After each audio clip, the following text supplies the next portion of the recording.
So this is transform my performance through purpose, which I did do, but it could also be transform your performance through purpose. Either way, what I'm going to be talking about is purpose, and that's a very popular word these days. Some of these words do become popular and kind of lose any sense of meaning, if you ask me, and given that I'm talking here, I'm giving you my opinion. But when I first came across this idea of purpose, in retrospect, or in hindsight, I was 18 and I was playing football. You may not like football, choose any team game: basketball, sailing, hockey, whatever it is, choose any team game, the choir, whatever it is that might mean something to you. Either way, I was in a team, and during the year of my 18th year, we had a new football coach at school, and he had a purpose, which was for us to be certainly the top team in the county. I'm guessing he didn't speak to me personally, but that's what it felt like. And during that year, he trained us in a way that I've never been trained before. In other words, he coached us in a way that I've never been coached before. Now, this wasn't something initially that I enjoyed. And the reason for that was that for all of my football playing career up until that point, so when I could first get into a team and play football, I was always the attack. I was always the person that scored the goals. I scored the most goals. But when I was 18, for some reason, the new coach decided to change my position to central defence. So I was crestfallen. You can't imagine. I was supposed to be the number 9, putting in the goals, and suddenly I was the person marking the number 9. Now, this might have been a very intelligent move as far as he was concerned, but I hated it to begin with, and I had to learn a new position. Of course, he trained me. He put the training in place. He put the coaching in place. We were playing a system at that time that required man marking, and I learnt a new game. Now, the team itself did become very successful during that year, and so did I. And it was because he set the context or provided a purpose for us for the year. But I would have never used that language when I was 18. I did want to be in the best team in Yorkshire. If that were possible, then I was very interested. And the fact that I had to play in another position, although an irritant, wasn't going to stop me. Now, I then went to university, and I did all of those. I did my first jobs, but I never ever came across an organisation that articulated a sense of purpose for me in those first 9 or 10 years. I was definitely bought for my skill, and that's what I had to deliver. Even if it was just my youth, I was bought for my youth and my energy, and eventually my skill developed, and then I was bought for my skill. But I couldn't get any kind of sense of purpose. It seemed very individual. And this was heartbreaking, really. It's really heartbreaking when you know what can be achieved with a group of people. And eventually I ended up at Programs in my early 30s. I've talked about this company before. I won't be talking about them always, but they did work out this thing called purpose. And it was a long time ago. I'm sure they're not the only organisation, but in 1987 they had this,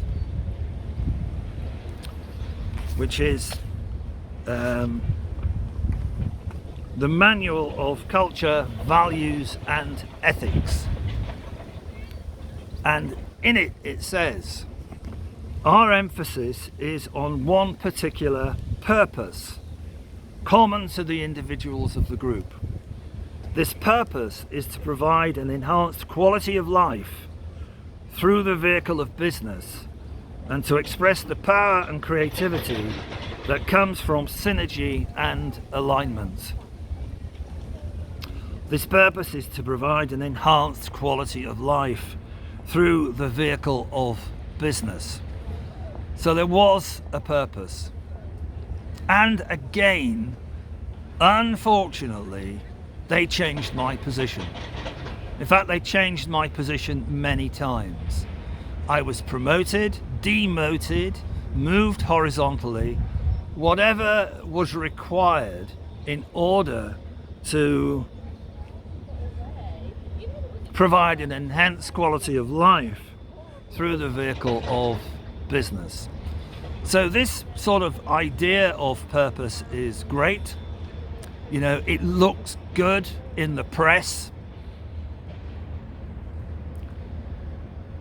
I can feel some sort of irritation and anger about the way that these things are presented. But if you've ever tried to do this, it's not easy. Right? It's not easy, at least I didn't find it easy, to continually set my personality aside for a greater purpose. However, does it work? Well, it worked in the businesses I was in. When I played football, the coach did certain things.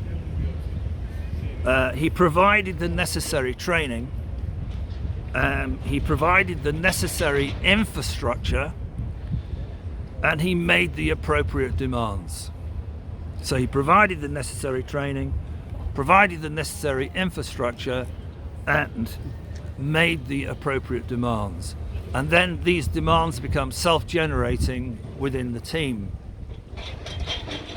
Now this bit about infrastructure is crucial, because you can have a stated purpose, but what if you're a member of that group and you don't know what the infrastructure is in order to draw attention to whether it's online or offline?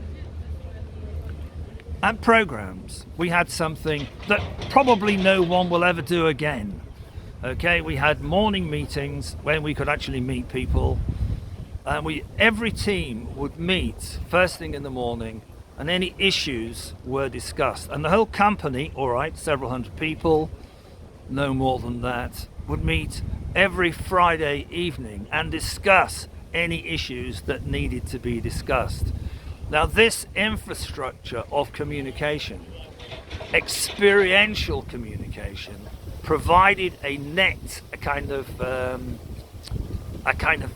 safety net, where issues could be brought within the context of the purpose. And I feel as if you don't have that safety net, then you're going to hit the buffers, and these words about purpose are really not going to mean anything. Now, I don't think necessarily that you have to meet every morning. Communication does transform, there is no question about that.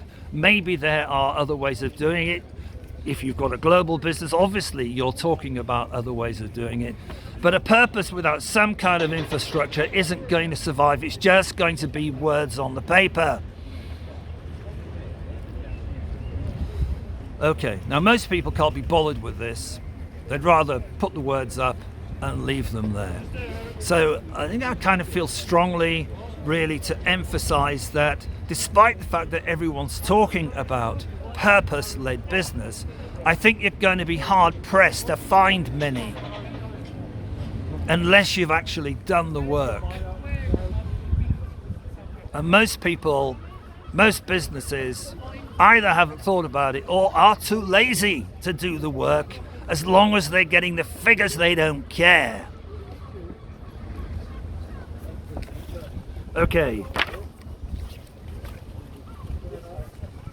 When I played football at 18, I transformed my performance through purpose. That year I achieved more in terms of trophies, recognition, and being picked up by a professional football club than I've ever achieved, and it's because I changed position. Programs, I was my position changed many times. I was a marketing person, and suddenly I find myself in charge of production. And then I find myself in charge of a business.